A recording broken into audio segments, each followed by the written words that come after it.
Yeah. I, I'm here. Kanina I was, napapangiti ako when you were talking about yung mga techniques in singing like vocal placement, kung gaano kahalaga yun, and hindi lang basta mailabas ang nota, no?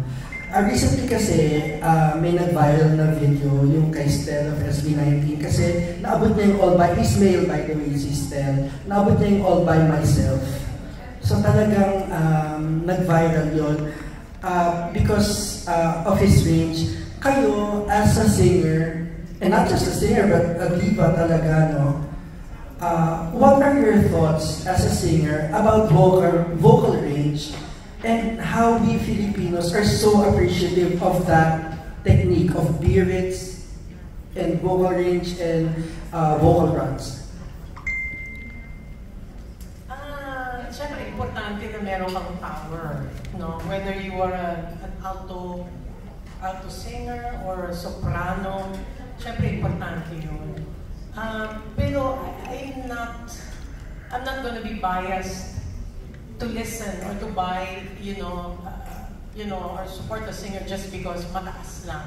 But I'd like to be able to, visualize a song with the singer. Ang importante, there's a story na nalalabas niya yung meaning ng story ng song, no? Kung kailangan yung birit, fine. As I said, hindi kailangan sumisigaw.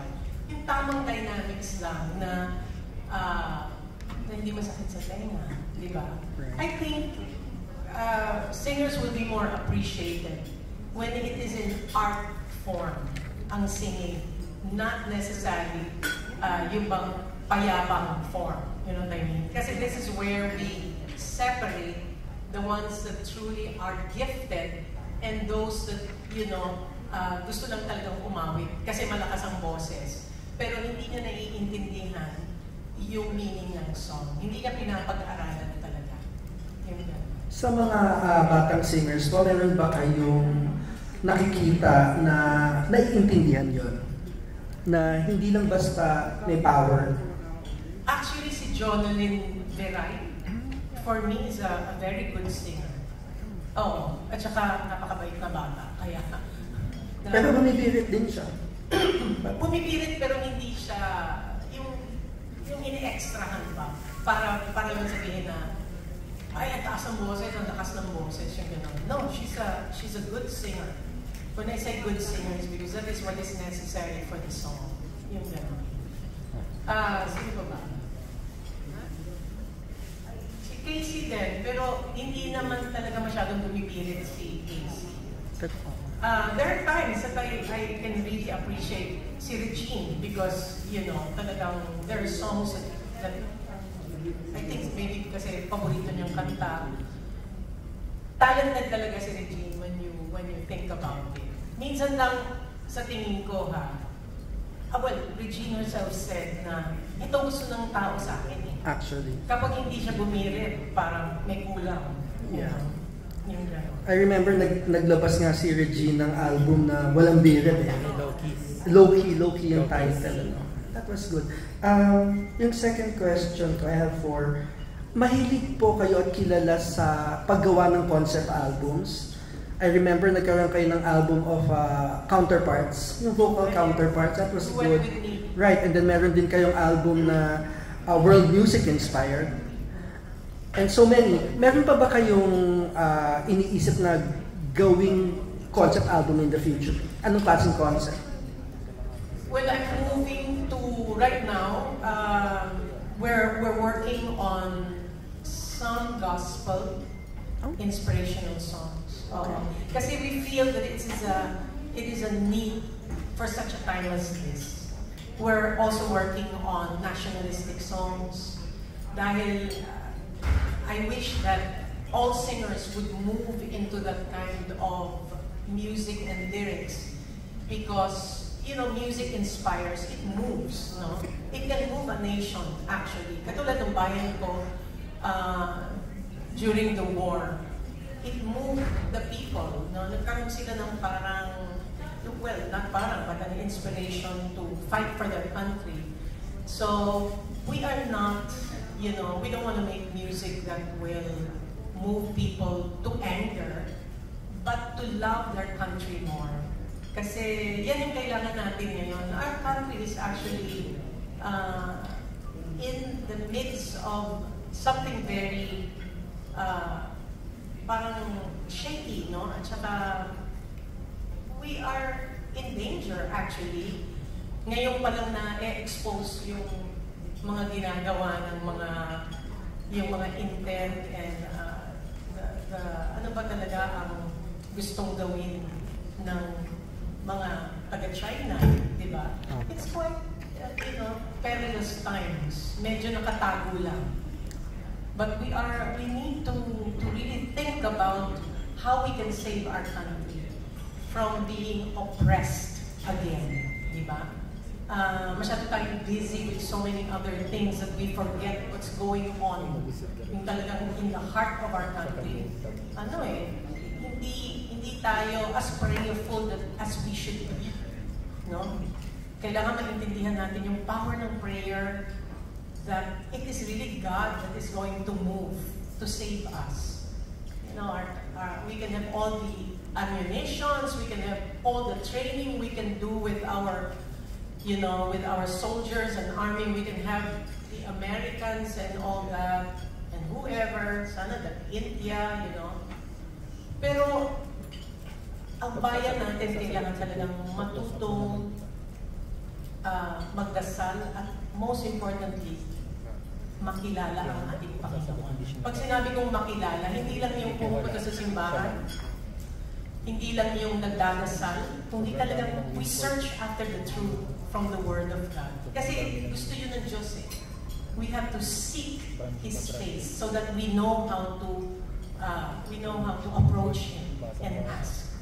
Thank you. On a lighter note, ang ganda kasi ng venue nyo for this concert, Windford Resort. Napaka-social, bagay sa inyo. But was there a time in your career na kumanta kayo sa venue na mas street? Have you ever sung in street?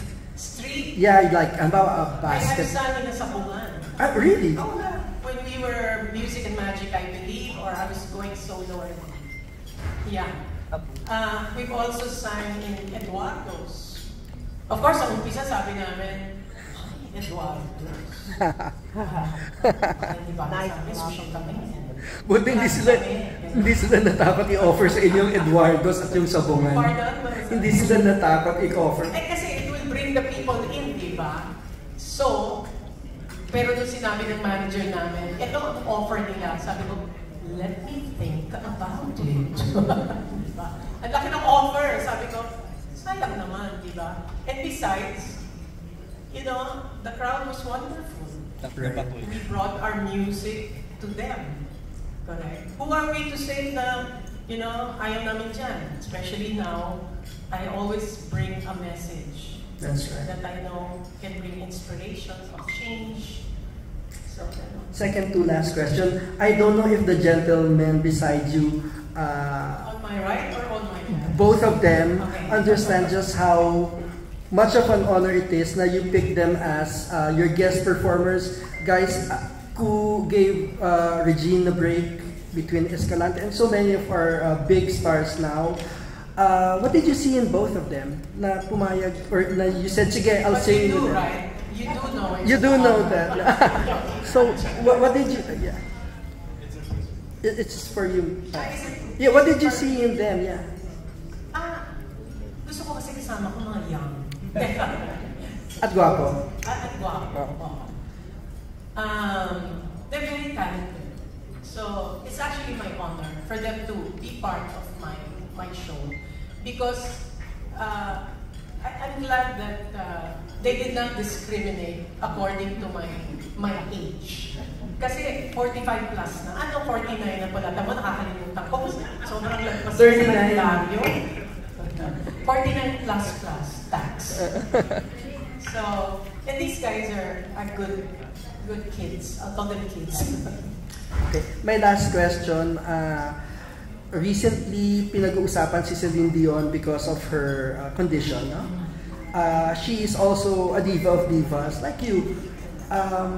Kayo ba, as you go at umaano yung longevity niyo sa business, has your image as diva become a burden or a blessing, more of a blessing or more of a burden as the years pass?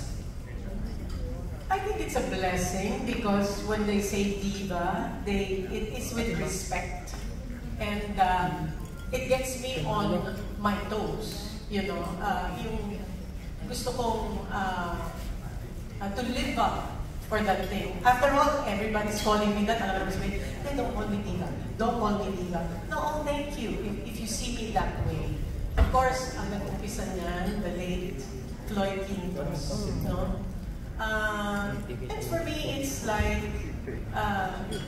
it's just a nice gesture, and at the same time, it's nice to be able to do shows where you can play around with that vision, you know, or what you call. But you don't feel it has put you in a box? No. Not at all? No, not at all. Salamat. Ako pa. Naman. Hello po,